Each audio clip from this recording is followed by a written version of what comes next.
et on se retrouve du coup pour la deuxième partie de l'émission qui sera entièrement consacrée au mercato. On va tout d'abord parler de ce qui s'est passé le dernier jour. Donc évidemment, il y a eu les gros coups du PSG, ça on en parler plus longuement après lorsqu'on abordera la France. Oh merde. On a fini sur l'Italie dans la première partie de l'émission du coup, mais on va continuer là-dessus sur l'Italie. Et Daryl, il me semble que tu avais beaucoup de choses à noter, notamment sur un club romain, je crois, sur ce politique de recrutement le dernier jour. Ouais, tout à fait, l'AS Roma s'est fait prêter Mkhitaryan. Mkhitaryan d'ailleurs qui a montré qu'il était fantomatique en remplaçant la casette contre Tottenham. J'espère qu'il sera meilleur pour la Roma. Ils ont également réussi à se faire prêter Kalinic de l'Atlético. Et il y a quelques jours, ils ont eu Smalling également. Du coup, je trouve que c'est une politique un peu bizarre qu'ils font en transfert parce Ils que tentent un peu des gros ouais, noms, comme j'ai envie de si dire, tu, ils essaient c'est à relancer, on va dire. c'est Parce ça, que c'est Kalinic, relance. depuis qu'il est parti de la Fiorentina, Kalinic, on sait pas Oui, trop ce qu'il fait. non, c'est exactement. Même à Milan, il n'a pas été bon. Mais on va dire que c'est vraiment la Roma essaye de relancer des joueurs auxquels ils n'auraient pas eu accès financièrement en temps normal, Hmm. mais qui sont en très grosse perte de vitesse. Je trouve ça hyper risqué. Et sachant que je pense qu'ils imaginent que ces joueurs-là vont pouvoir, vont pouvoir encadrer la jeunesse dorée qu'ils ont, parce qu'ils ont quand même des très bons espoirs entre Cristante, Pellegrini ou évidemment Zaniolo.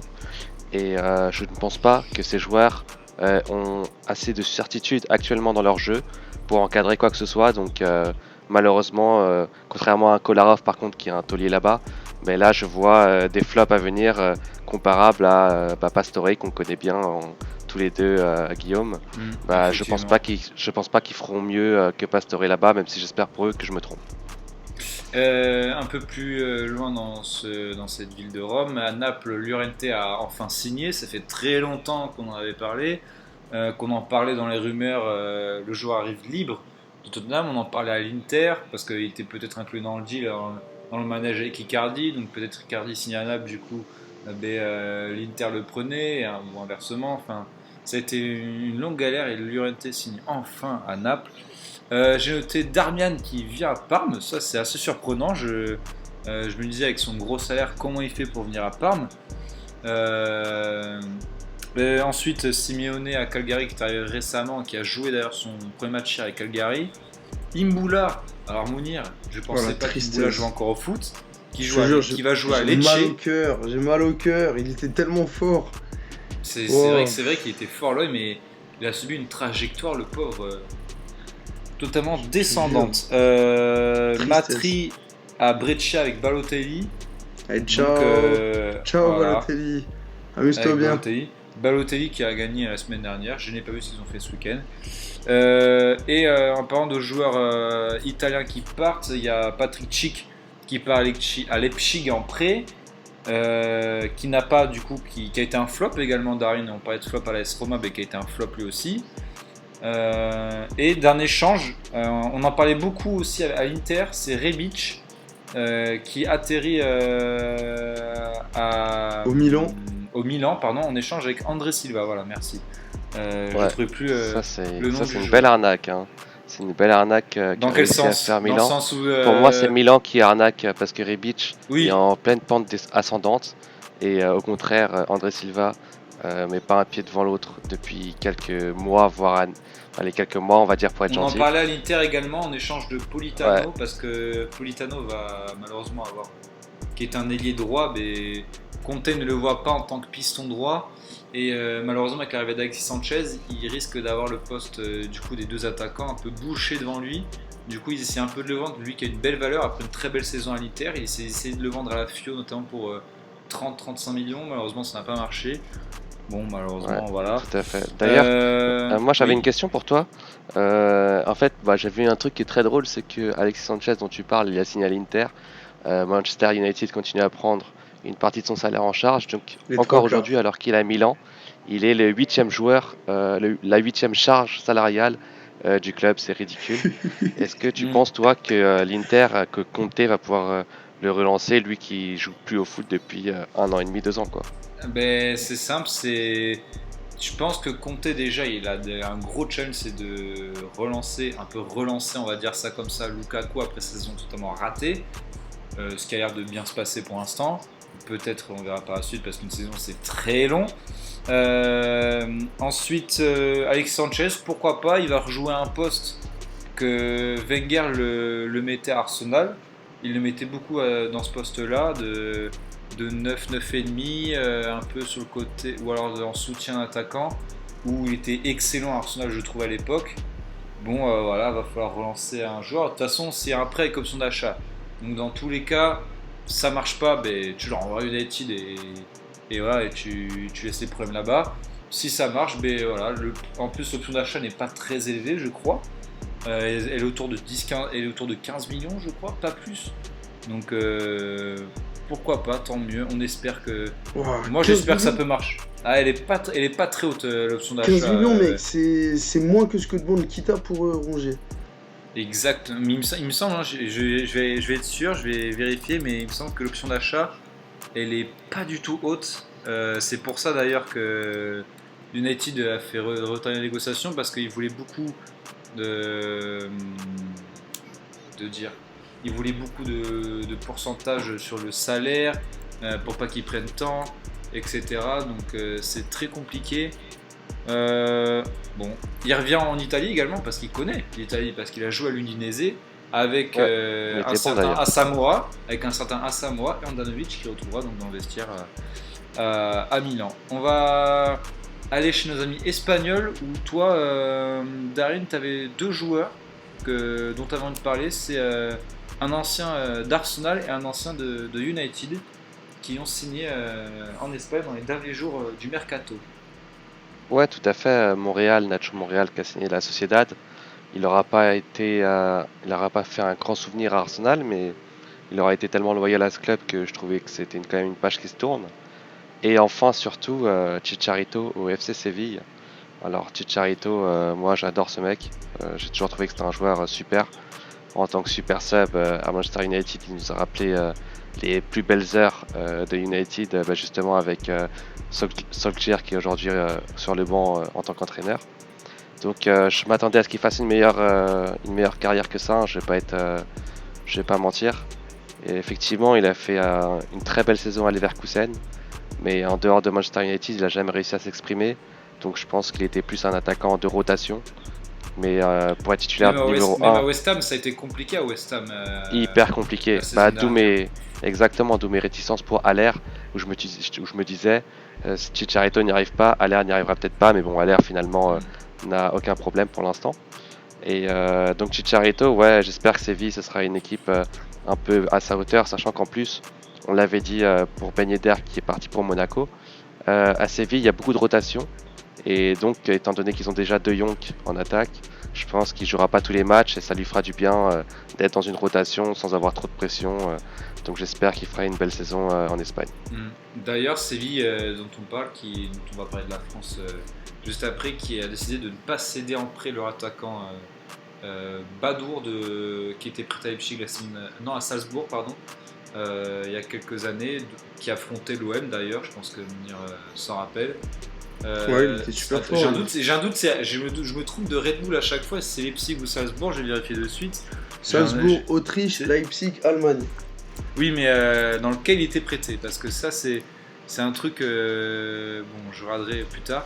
Et à chaque fois je confonds des fois les deux. Ouais, surtout que c'est une passerelle l'un pour l'autre, donc oui, voilà. C'est pas facile. En tout cas, dans tous les cas, il affrontait l'OM en Ligue Europa, la saison où l'OM a fait une percée en Ligue Europa. Et il aurait pu revenir au Vélodrome sous les couleurs bordelaises. Malheureusement, le club n'a pas obtenu le prêt. Maigre mercato pour les Bordelais. C'est pas grave, ils ont deux Prévis. Exactement, ils ont deux Prévis qui fait d'ailleurs un bon début de saison malgré tout.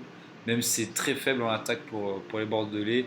Et en tant qu'habitant bordelais, j'ai peur que dans ma classe cette année, je retrouve des gens complètement déprimés le lundi matin. Tel Mounir après un match de l'OM. Oh, la tristesse. Quelle tristesse, parce qu'en plus c'est très très dur pour eux.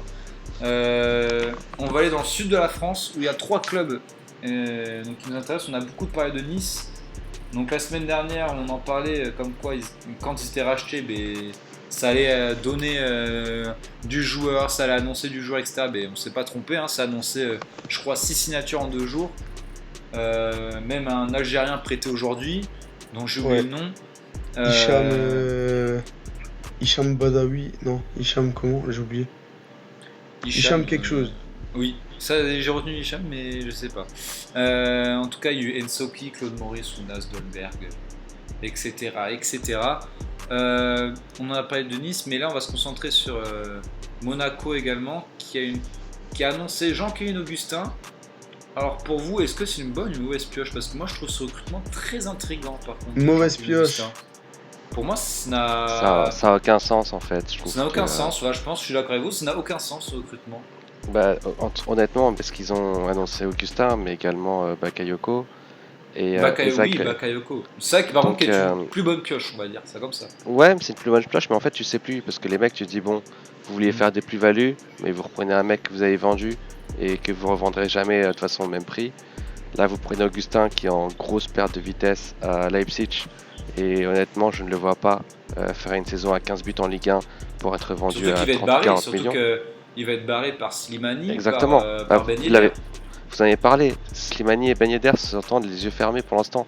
Donc à moins d'une blessure, je ne vois pas Augustin s'imposer face à un de ces deux joueurs. Surtout que Ben Yedder, comme Slimani, les deux ont de plus grosses références, de plus solides références. Donc, et aussi Augustin, il a la possibilité de jouer ailier aussi, Augustin.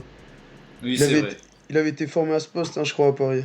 Ouais, il était ailier droit. Ailier, tu le mets dans une attaque à 3 têtes. Et donc, si tu as déjà un duo d'attaquant et que tu mets Augustin en ailier, ça va pas beaucoup défendre. Sachant dans tous les cas, à droite, ils ont Onyekuru ou Gelson Martins. Donc, allez, ciao Augustin, t'es foutu. Donc, mais on sent que c'est un peu un panic buy, comme ils aiment appeler les Anglais, de Monaco, où ils sont désespérément, on va dire, à la recherche de très grosses perfs, et du coup ils servent un peu de tout ce qui vient droite à gauche. Ça a parlé de Kessie à un moment du Milan. Ils sont passés au début du mercato, je vous en rappelez, on parlait de lui précédemment, André Silva, qui a échoué à la visite médicale. C'est vrai, tout à fait. Parce qu'il avait des lésions au niveau des ligaments du genou, du coup recalé. Kessié, c'était le joueur qui demandait beaucoup trop. Donc finalement tu rapatries Bakayoko, tu prends Augustin d'une rumeur qui ne sort de nulle part, ça arrive. On parlait d'Icardi à 65 millions aussi. Ça a été très très compliqué ce mercato. On sent vraiment, on va dire que ouais, ils ont tellement besoin de revenir sur le devant de la scène alors qu'ils sont totalement ratés, mais qu'ils empilent les joueurs, j'ai l'impression, un peu comme le mercato dernier, ils n'ont pas appris.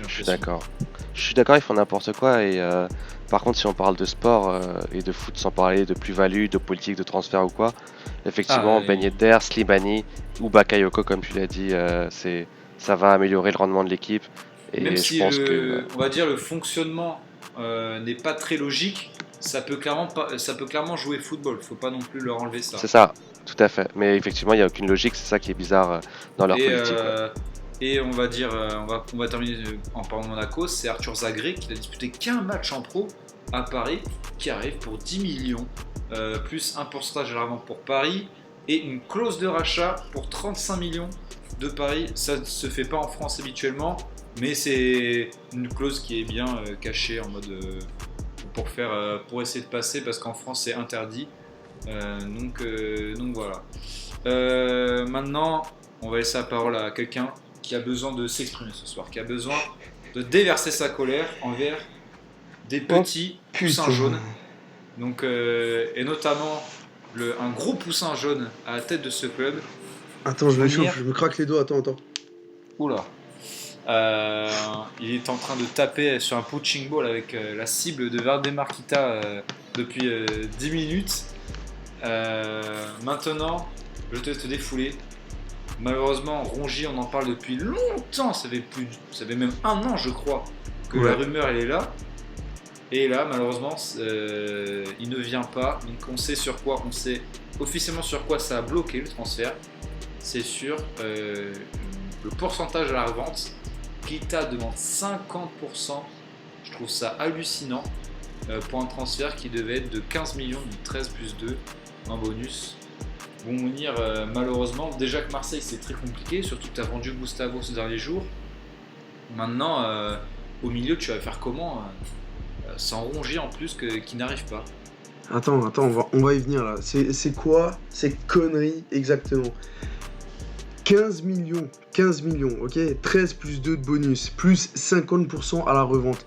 Qu'est-ce qu'il a, ce Valdemar Kita de mes fesses, à être toujours frustré? Il a une moyenne de 2 à 3 entraîneurs par an. Est-ce que c'est une blague? Ce mec-là, on le connaît partout où on va, on le connaît. Valdemar Kita, c'est un mec, le social, il chie dessus. Il chie dessus, que ce soit les joueurs, que ce soit les coachs, il chie toujours dessus. Ce mec-là, il a un putain de problème. Quand il a perdu Nkoudou à l'OM, il nous a chié un cake, alors que le mec, il avait prévu de le mettre remplaçant, voire réserviste. Quand Dubois est parti gratos à Lyon, il nous a chié un cake. Il a de nouveau dit comme quoi il y avait que des mercenaires et tout. Et là, quand on lui propose un chèque, le mec, il te chie un cake le dernier jour, aux dernières minutes du mercato pour te casser les couilles. 50% à la revente. Tu dis ça à n'importe quel président, il va te dire c'est quoi ton problème dans ta tête? C'est hallucinant, 50%. Comment ça 50%? 50%, ça veut dire en gros, tu me prends la moitié de mon bras. Tu veux mon rein aussi? Tu veux le foie avec? C'est quoi ce délire? En gros, on achète le joueur 15 millions pour lui donner 20 millions à lui. Mais c'est quoi ces conneries? Mais en gros, ouais, c'est ça, c'est à la revente. En gros, pour expliquer, si le joueur est comme Salah, on va expliquer Salah parce que ça a été très médiatisé aussi par rapport à ça. Salah donc était vendu 20 millions à Cardiff, 50% du transfert devait revenir donc à Nantes, donc aux Girondins pardon, parce que justement les Girondins avaient mis 50% à la revente. Ouais, il a les chié un cake. Girondins ont dû prévoir 10 millions par exemple, voilà. C'est pour mettre dans le contexte de quoi on parle. À ce moment-là, il avait refait un cake à ce moment-là, tu te rappelles pas? Oui, effectivement. Oui, comme quoi les Girondins ne devaient pas toucher, etc. Le mec, c'est un putain de bordel de merde, d'escroc, et il fait ça tout le temps.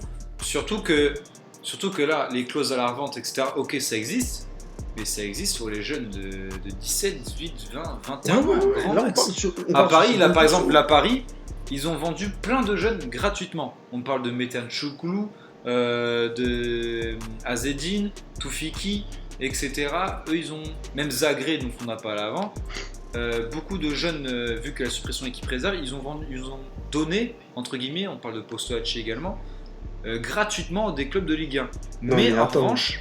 Mais en revanche, par contre, quand tu les revends, nous, on va prendre 40, 30, 40, 50% selon le joueur à la revente parce que on t'a donné quand même le joueur gratuitement. Attends, Guigui, voilà, je vais te refroidir encore parce que c'est même pas comme s'il avait accepté le deal à 15 millions plus 50%, parce qu'aux dernières nouvelles, Jacques Henriot a proposé 15 millions plus les 50%, mais plafonné. C'est en gros que si tu vends Rongier 50 millions, au lieu de toucher 50%, il touche 30%.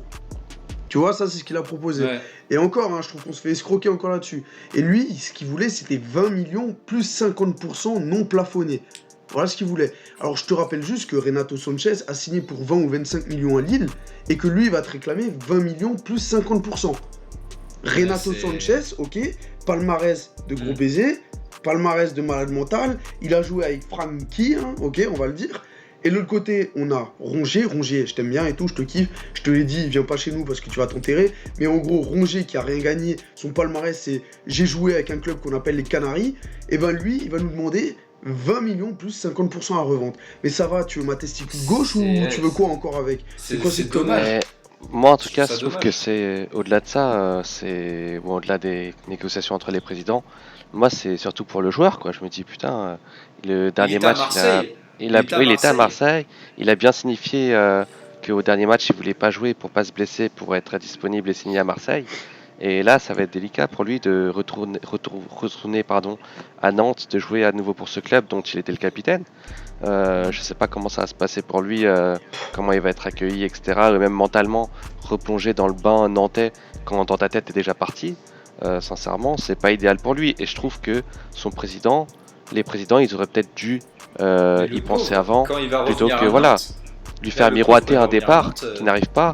Honnêtement, pour moi, s'il a un contre-coup de 2-3 mois un peu pourri, faudra pas s'étonner, quoi. Attends, là, il va pas jouer pendant 6 mois et tu vas voir. En janvier, on va le récupérer à 7 millions. Et là, il va dire quoi, le Valdemar Kita, là? Marseille et tout, si c'était pour faire ça, valait mieux payer direct dès le début. Et casse-toi, le clochard, là. Casse la tête. C'est terrible, hein. Et en plus, c'est bien parce que moi, en plus, je disais Rongier, etc. Bon, il va venir à l'OM, du coup, ça va être fait. J'avais des questions parce que j'étais en mode ouais, est-ce que ça va être un peu un Rémi Cabella ou alors un Dimitri Payet quand il Non, va mais à attends, Marseille, attends. En etc. plus, Darin, il me sort, ouais, vous allez jouer avec Sertic. Mais non, mec, on va jouer avec Florian Chabrol. Est-ce que tu connais ça, Florian Chabrol? Et ben, prépare-toi, tu vas apprendre à le connaître. Nous aussi, on va apprendre à le connaître. Génial. Malheureusement, Ouais, Marseille qui a sinon- vendu Luis Gustavo, malheureusement se retrouve avec pas beaucoup de joueurs que sont en défense sur le terrain. Est-ce que Marseille aurait pas pu prendre, je pense notamment, désolé, ça me fait un peu changer de sujet, mais je vois Martin, il a signé à Rennes pour 4 millions.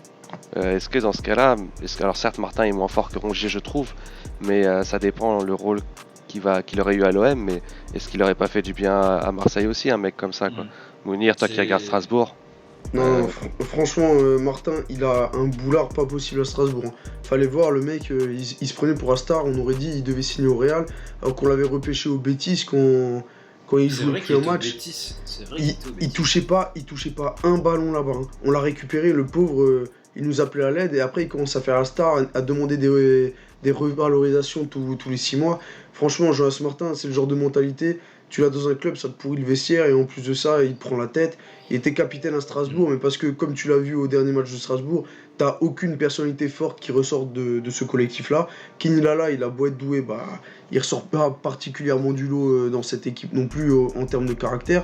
Jonas Martin, c'était le seul un peu individuel, égocentrique, du coup, il tirait son épingle à Strasbourg, mais à Marseille, ça coule direct et ça rejoint la liste des Saber Klifa, des Grégory Sertic et prochainement des Valère Germain. Malheureusement, du coup, on va passer au pire ennemi de Marseille. D'ailleurs, je viens de voir à l'instant, Oh, on parlait non. de l'OM Saint-Etienne. J'ai vu Palencia, il va être absent 6 semaines du coup à cause du tacle Oh, le d'Amavi. pauvre. J'ai vu. Oh, le Par contre, pauvre. par contre, ça doit être surréaliste en direct le moment où il a sorti la chaussette ou je sais pas quoi, où il a montré son pied. En direct, ça doit être surréaliste. Oh, on J'ai dirait il pas a Ouais, vu mais en direct, surtout- mais Ah non, surtout aucun coéquipier va l'aider à sortir du terrain. Le mec est à cloche-pied comme ça et personne ne l'aide. Ça m'a choqué quoi. Ça en dit long, L'esprit ça d'équipe. en dit long, ça en dit long, Sarah. Bon, Palencia. maintenant on va parler du pire ennemi de l'OM, même si forcément voilà le PSG qui a en fait ça a été un peu un diesel sur ce mercato, j'aime bien comparer ça. Allez, Et ça félicitations. va tellement vite que il y a une semaine je commençais même à flipper que du coup Neymar il part, je me disais putain on va perdre Neymar, fait chier, t'as un T'inquiète. mec comme ça, tu pars, je me disais putain, tout repose sur Ousmane Dembélé. Tout ce Guigui, j'ai une transfert repose sur question, j'ai une Ousmane. question pour toi, mon Guigui. Allez, Comment t'estimes-tu satisfait de garder un joueur qui était prêt à mettre 20 millions de son compte bancaire pour quitter ton club? mais c'est pas 20 millions d'un transfert qui en coûte 40, c'est 20 millions d'un transfert qui en coûte 150 voire Ouais, 200. mais ça en dit long, ça en dit long. Je 20 sais, millions. ça en dit long. Ouais, non, je Mais dis pas. Après, c'est- honnêtement, c'est une rumeur, hein, c'est pas avéré. Hein. Enfin, je sais pas. Moi, je trouve ça Darin, énorme. laisse-moi hein. Mais je pense profiter qu'il y a une de part ma de vie, vrai. Darin. Je pense qu'il y a une part de vrai, forcément. En vrai, je pense que les sources sur ça un peu, c'est que Neymar donc voulait retourner au Barça parce que c'était plus facile pour lui la vie là-bas. Le championnat est plus compétitif, il serait dans un meilleur club. Pour lui, le projet parisien n'était pas aussi bon qu'il a été montré à son arrivée. Et ça, je suis bien d'accord avec lui parce que quand tu te fais dépouiller 2 fois en 8ème comme une merde, je peux comprendre que tu as envie de partir, surtout quand tu as un top 3 mondial. Donc, moi, je comprends tout à fait qu'il veut partir. Maintenant, pour moi, si t'es Paris, t'étais obligé de le garder. Enfin, pas obligé, en tout cas, tu devais pas le céder à n'importe quel prix et pas n'importe quel joueur si t'avais des joueurs inclus en transaction. Donc, j'ai trouvé Leonardo finalement qui a bien géré les négociations jusqu'à la fin parce que c'était très compliqué, je sens, ça devait être dur. Et qui conclut ce mercato de la meilleure des manières parce que on sait qu'il y a eu une urgence de numéro 9 à Paris parce que Cavani s'est encore blessé et que tu vas te pointer lors du PSG Real la première journée sans Mbappé, sans Cavani, sans Neymar parce qu'il est suspendu et du coup tu ne pouvais pas te permettre d'arriver avec Choupo en pointe, Sarabia, Di Maria ou Draxler selon, ça dépend s'il veut jouer au foot ou pas. Du coup je pense que Leonardo s'est dit ce n'est pas possible, Et il s'est jeté le dernier jour sur Icardi, qui était donc, pour ceux qui n'ont pas suivi l'histoire, qui était totalement indésirable à l'Inter, et qui avait pourtant aucune chance de quitter le club. Mais il a retrouvé une petite banderole sympa sur sa maison. Icardi, je pense que ça a un peu joué sur son départ. Donc maintenant, donc c'est option d'achat, c'est un prêt avec option d'achat, pas obligatoire, comme ce que présentaient certains au début pour l'Inter, ce n'est pas obligatoire. Donc c'est quitte ou double pour Paris, sachant que Cavani part à la fin de la saison. Je trouve que c'est le plus gros coup du mercato, parce que tu t'offres un attaquant qui est top 10, top 15 mondial selon notre subjectivité, ça dépend de nous. Moi je le place entre 7 et 12e numéro 9 mondial. Je passe dans top 10 pour moi, top 10 c'est sûr. C'est sûr, donc, top 10, il marque tout le temps. Ouais, il marque tout le temps. Par contre, c'est pas le profil, on va dire, peut-être type PSG, parce que c'est exactement le même que Cavani. On va pas se mentir, c'est exactement le même que Cavani. En plus technique, peut-être, mais c'est un vrai tueur de surface. C'est là, il ressent le but, il a ça dans le sang. À l'Inter, il a fait des saisons à 30 buts, alors que sur les 30 buts, allez, son grand max de touches sur un but, ça devait être 3 ou 4, et encore. Donc c'est dire à quel point il est efficace, il reçoit la balle, tire, but. Donc voilà, dire qu'il y a une semaine je t'ai pris à insulter la mère de Leonardo, et là il me sort ça avec Keylor Navas en plus, parce que c'est aussi ça dont on veut gagner la LDC. Et Sergio Rico en doublure aussi. Ouais, Sergio Rico en doublure également. Pour moi, tu ne peux pas t'avancer en gagnant la LDC.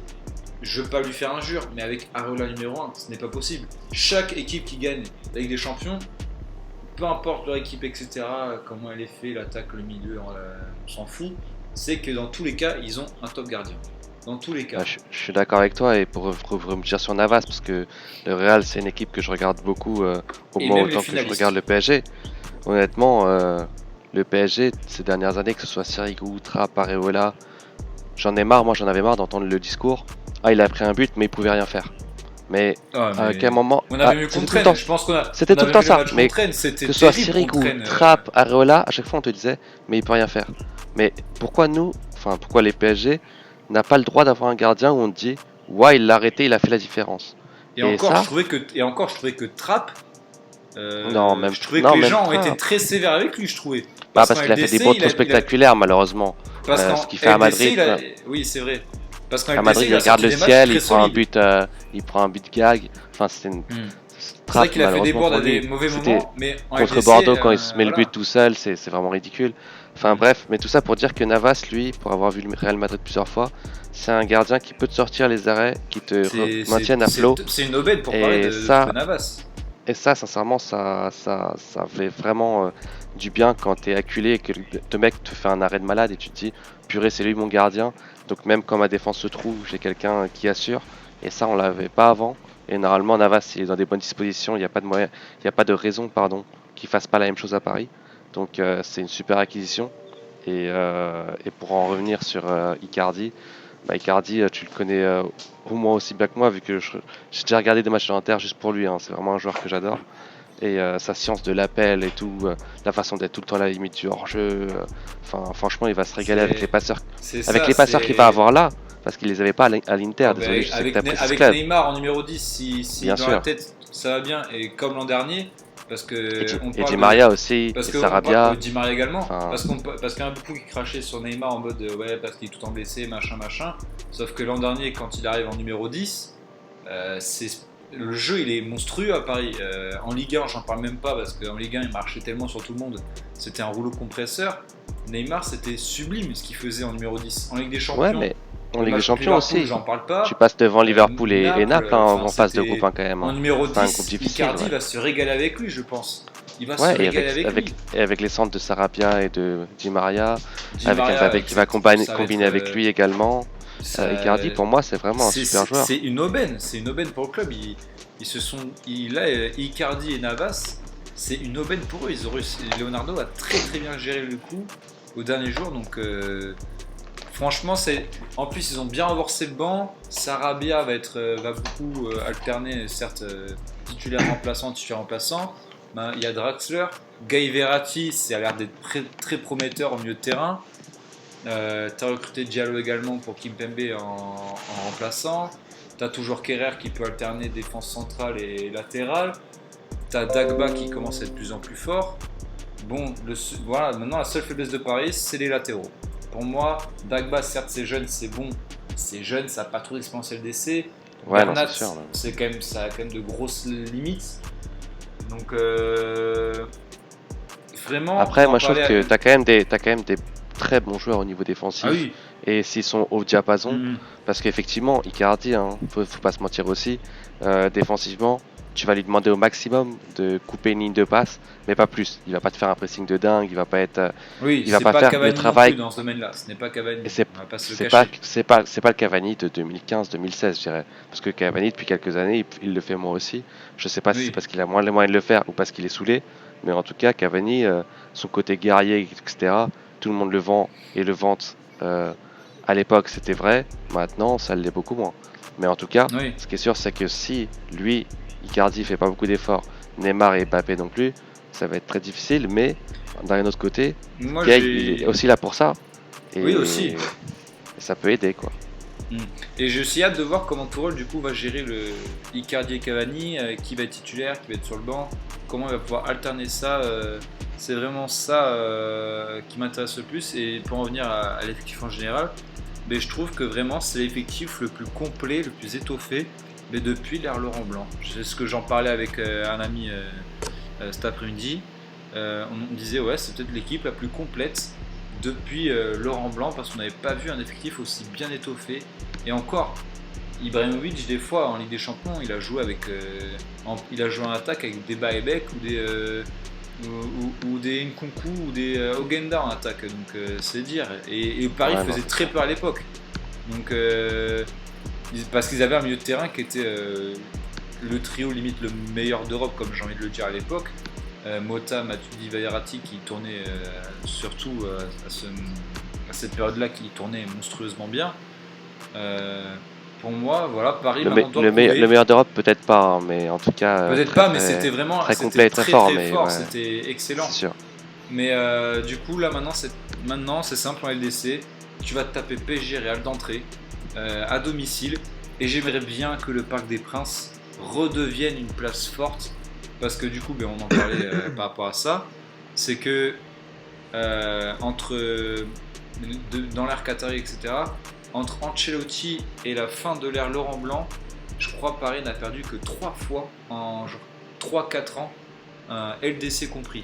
Les mecs n'avaient quasi pas perdu un match à domicile, que ce soit Ligue 1, LDC. C'était les mecs, quand ils venaient à Paris, ils allaient subir un gros match, ils allaient subir un gros pari.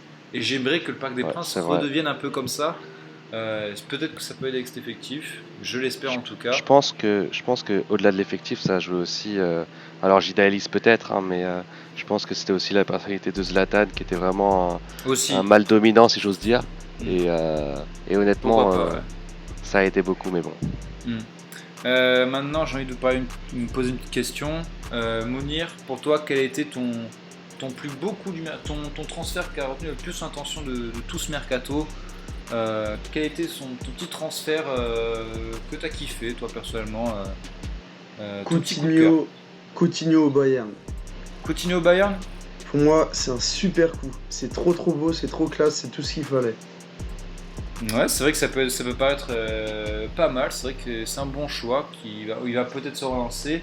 Et toi, Darine, c'est quoi ton petit coup de cœur comme ça, ton petit transfert que tu as kiffé personnellement? Alors, pour l'instant, c'est pas le fait d'avoir kiffé le transfert, mais en mode très bon coup. Je pense que United a fait un bon coup avec Daniel James qui arrivait un peu inconnu et qui pour l'instant fait un très gros début de saison. Et en termes de qualité-prix, je trouve que Bas Dost à Francfort, qui d'ailleurs a déjà marqué ce week-end pour son premier match, c'est en termes qualité-prix, je vois pas mieux.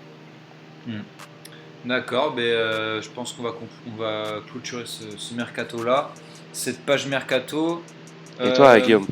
Et moi, pour ma part, ça aurait été trop facile de dire Icardi au PSG. Il a trop envie de le dire, il a trop envie de le dire. Non, en vrai, Monaco, je trouve que Ben Yedder à Monaco, pour moi, c'est génial de le revoir en Ligue 1. Je suis très content de revoir Ben Yedder en Ligue 1 parce que moi j'aime bien ce joueur. Et aussi, Nice, je trouve que le recrutement global de Nice, c'est très fort ce qu'ils font et c'est très prometteur et j'attends de voir sur la suite également. C'est un peu mon petit coup de cœur que je vois. Même si Coutinho au Bayern, effectivement, c'est très prometteur. Ça peut être très prometteur. En tout cas, on va se quitter là-dessus sur cette page Mercato. Cette deuxième partie. On va se quitter pendant 1 ou 2 semaines durant la trêve. On va se poser un peu entre nous pour changer un peu les petites choses, etc. Pour que ce soit un peu mieux pour vous. C'est un peu la fin de la saison 1, si on peut dire ça comme ça.